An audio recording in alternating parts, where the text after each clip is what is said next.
Hey everyone, in this video I'm going to show you how to add a page border in Google Documents.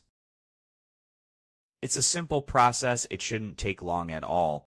Just follow along with these steps and you'll be able to do it in no time. First, open up your Google document. Once you're there, look at the top menu and click on Insert. Next, hover over Drawing and then click on New. This will bring up the drawing window.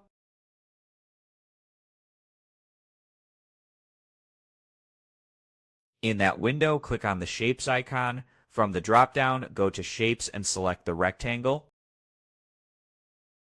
Now draw a rectangle on the canvas. After that, click on the Fill Color icon and make sure it's set to transparent so your content stays visible.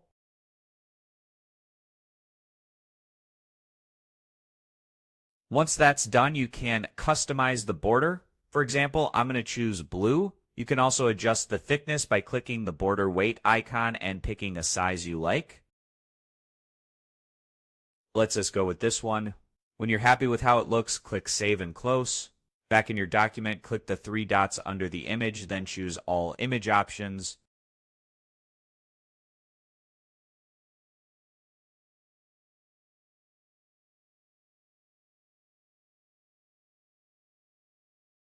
From there, look for the text wrapping section. Go ahead and click on that, then choose In Front of Text so the border sits properly.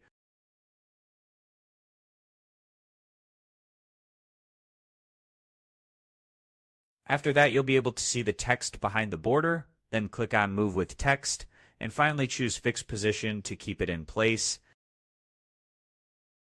Now you can resize and move the rectangle as needed. Just adjust it so it frames your document the way you want.